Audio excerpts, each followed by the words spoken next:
Please tell us about your role and performance in Aladdin. I was part of the ensemble and played the part of Villager 2 and the announcer. For each show, I alternated between these two parts, but as they were only both in the first few scenes of the show, I was also part of the ensemble for the remainder of the performance.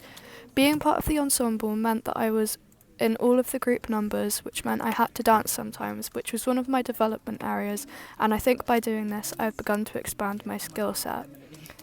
What was your biggest challenge taking on the role, and how did you tackle this? The biggest challenge I faced was playing multiple roles and remembering what I was doing for each of them and trying not to get them confused.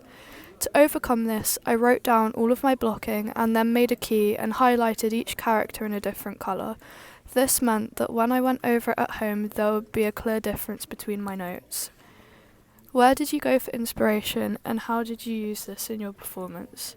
To get inspiration, I watched other versions of our panto on YouTube and watched how everyone on stage acted and took note of things that stuck out to me and had a good effect on the performance. I also sat and watched a lot of our rehearsals when I wasn't in certain parts of the show. I mainly observed the year twos as they've already been through this process and have experience in panto. From watching both of these things, the main things I put into my performance were lots of exaggerated movements and facial expressions, sharp dances and songs, and lots of energy. What did you learn from the process? That everything you do needs to be 100%, as one of our main audiences were children, so we need to engage them and keep them entertained for the whole show.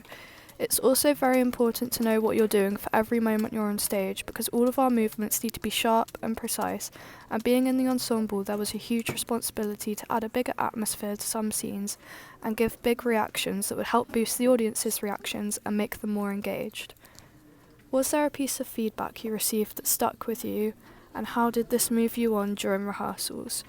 In one rehearsal, Joe said that I was giving 100% and that my facial expressions were really effective and I was really engaging.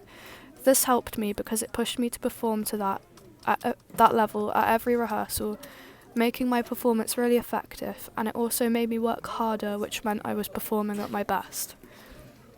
Do you have any top tips for other aspiring performers?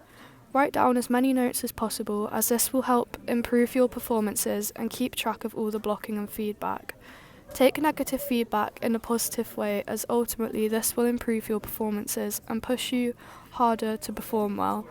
It's also always important to enjoy what you're doing, because if you're not enjoying it, the audience definitely won't.